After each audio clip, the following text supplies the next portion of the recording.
Aujourd'hui, nous allons introduire une nouveauté qui concerne certains mots qu'on appelle mamnou' min as-sarf. Al-mamnou' min as-sarf, interdit de tanwin. Et on verra ce que ça veut dire en détail juste après. Si vous vous souvenez, dans la dernière leçon, on avait quelques phrases avec des noms masculins et des noms propres féminins. Donc ici, j'ai repris les deux mots qu'on avait dans les phrases Muhammadun et Yasirun. Et donc en arabe, on appelle un nom propre masculin al-alamu al-mudhakkar. Al-mudhakkar, c'est masculin, et al-alam, dans le langage grammatical, désigne un nom propre. Donc c'est soit un prénom, soit le nom d'une ville, d'un fleuve, d'un continent, etc.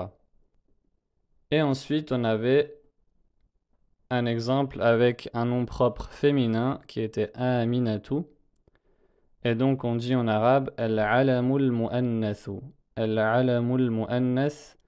Donc al-mu'annath, on le connaît, c'est féminin, et al-alam, donc le nom propre. Et comme vous pouvez le voir, il y a une petite différence entre les deux. Donc ici on a bien un tanwin à la fin, Muhammadun, Yasirun, donc le dédoublement des voyelles, comme on l'avait vu il y a très longtemps.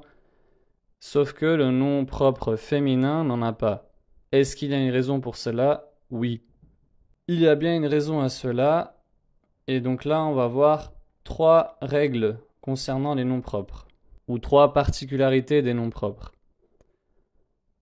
Donc tout d'abord, tous les noms propres sont définis, c'est-à-dire ma'rifatun. Et là on va rentrer dans le détail. Prenons un exemple d'un mot indéfini, donc kabirun, kabirun, qui est un nom indéfini. En arabe on dit nakiratun.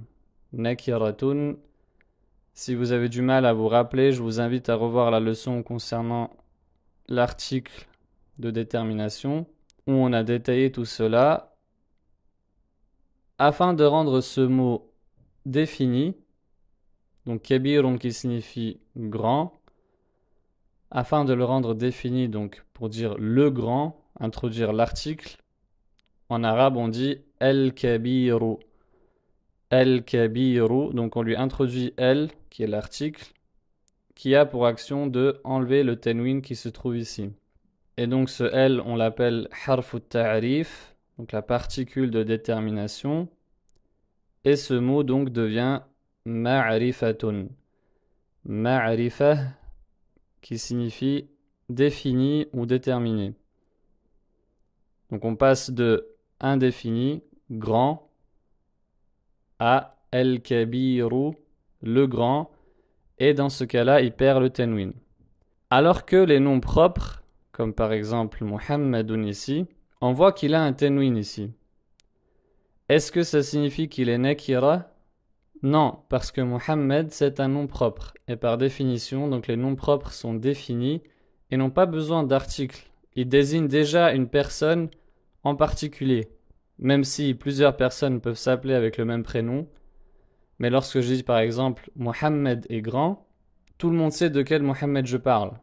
Ou même s'il y en a deux qui s'appellent Muhammad, on sait auquel on fait référence, on demandera des clarifications, mais on désigne une personne en particulier. Tout comme par exemple le nom d'une ville, Mecca, on sait de quelle ville on parle. Ce n'est pas n'importe quelle ville. Alors que lorsqu'on dit Kitabun, par exemple, un livre, ça peut être n'importe quel livre dans le monde. C'est pour cela que cette nekira ici, il ne faut pas qu'elle vous embrouille, et on verra le détail juste après. Et il faut voir ce nom comme directement ma'rifa. Parce qu'il n'a pas besoin de elle. On ne dira pas el Muhammadou. Muhammadun, c'est la base parce que le tanwin est présent à la base sur les noms qui acceptent le tanwin, comme on verra juste après. Et donc, il est défini par défaut. Tout comme Yasirun, tout comme Aminatu, ils sont déterminés. Ils sont définis, ils n'ont pas besoin d'un article pour les rendre définis. Ils désignent une personne en particulier. Si ça c'est bien clair, on va voir la deuxième règle qui est que le tanwin de ces noms propres masculins n'est pas une marque d'indétermination. C'est ce que j'ai dit tout à l'heure, mais prenons un exemple concret avec la phrase, donc en réutilisant les deux mots qu'on a vus, Muhammadun kabirun. Si vous maîtrisez maintenant la phrase nominale, ce qui devrait être le cas, cette phrase signifie Mohammed est grand. Et si on analyse en détail, donc Mohammed est ce qu'on appelle le mubtada. Le mubtada, qui était le premier pilier de la phrase nominale, et kabirun est le khabar.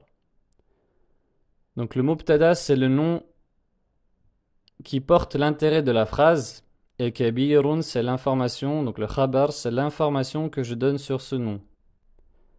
Donc Mohammed, c'est ce qui m'intéresse dans la phrase, et l'information que j'apporte, c'est qu'il est grand.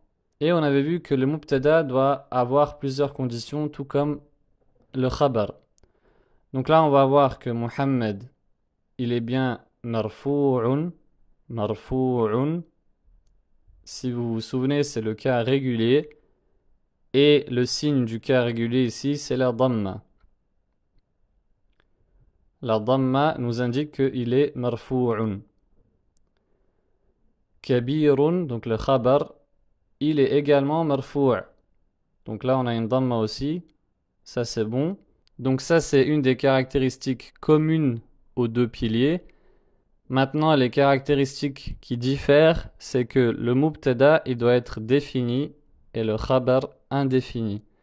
Donc ici, on a kabirun qui est bien nakira, comme on l'a vu juste avant. Il n'a pas d'article. Donc il est bien nakira, il est indéfini. Et Mohammed, même s'il n'a pas d'article ici pour le rendre défini, il n'en a pas besoin parce qu'il est défini par défaut. Donc il est ma'arifa. Et il peut commencer la phrase. Donc on aurait pu remplacer ici pour dire par exemple Yasirun sarirun. Yasir est petit, etc. Mais si on remplace ce nom propre par un autre mot, comme kitab, on ne peut pas dire kitabun kabirun. On est obligé de dire el kitabu kabirun pour rendre le mot kitab défini. On verra des exemples concrets pour bien comprendre tout cela. Mais n'hésitez pas s'il y a des questions en commentaire pour les poser. Enfin, on arrive sur la dernière nouveauté, donc, qui concerne le titre de la leçon. C'est que le nom propre féminin est interdit de tanwin. Donc ici, vous voyez que aminatu ne porte pas une double voyelle. On ne dit pas aminatun. Et c'est parce que c'est interdit, tout simplement. C'est totalement faux de dire ça en arabe. Pour un nom propre masculin, c'est normal. Par contre, un nom propre féminin ne peut pas avoir une double voyelle. Ne peut pas avoir un tanwin à la fin. Et donc ici, je vous ai réécrit la règle en arabe. Comme ça, on a plus de maîtrise un petit peu. Puisque c'est des mots qu'on connaît maintenant. Donc, le nom propre féminin, c'est al-alamul mu'annathu, est interdit de tanwin. On reprend le titre. Mamnu'un min as-sarf. Mamnu'un min as-sarfi. On le traduit interdit de tanwin. Donc, al-alamul mu'annathu mamnu'un min as-sarf. Concrètement, on ne pourra jamais dire aminatun. Donc, ce qui est en rouge là, c'est totalement faux. Il faut dire aminatu. Idem, on prend un autre exemple avec un nom propre féminin. On ne pourra pas dire Zainabun. Zainabun. On dira Zainabu. Zainabu. Et là, pareil, il n'y a pas besoin d'article ou quoi que ce soit. Le nom propre féminin, tout comme masculin, tous les noms propres sont définis par défaut. Donc tous les noms propres sont définis par défaut. Et là, on va voir un petit résumé avec, dans ce tableau de droite, les noms propres masculins. Donc al-alam al-mudhakkar, le nom propre masculin. Al-alam, c'est un mot singulier. Le pluriel, c'est a'lam. On verra ça plus tard. Al-alam al-mu'annath, donc le nom propre féminin. Et ici, j'ai mis d'une autre couleur les terminaisons afin que vous remarquiez bien les différences entre les deux. Donc ici, Muhammadun porte le tanwin. Et ça désigne juste quelqu'un qui s'appelle Muhammad. Sa'idun porte le tanwin. Contrairement à Aminah, Aminah ou Aminatu, je ne pourrais jamais dire Aminatun ou Zaynabun. C'est Aminatu, Zaynabu. Tout comme ici, on ne peut pas dire Khalidou. Khalidou, on va dire Khalidun, parce que le tanwin c'est la base sur ces noms. Aliyun, Fatimatu, Maryamu, Hamidun, Abbasun, Aishatu, Khadijatu, Ammarun, Yasirun, Safiyatu, Ruqayyatu. Donc pour résumer, tous ces noms propres sont définis. On peut commencer une phrase avec. Donc ça peut être un nom qui désigne une personne, une ville, un continent, une rivière, etc. Donc ça désigne une chose en particulier, n'a pas besoin d'article pour être défini. Ensuite, ce tenwin qui est sur les noms masculins, faut pas qu'il vous perturbe parce que le tenwin est là à la base sur les noms. Par contre, sur les noms propres féminins, c'est interdit de le mettre.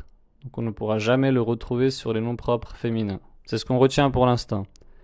Et ça, ce n'est qu'une petite introduction sur ce sujet de l'interdit de tenwin parce que c'est un sujet beaucoup plus vaste qu'on va enrichir au fur et à mesure des leçons, Inch'Allah. Et après, on rentrera dans les exercices pour que ce soit bien clair.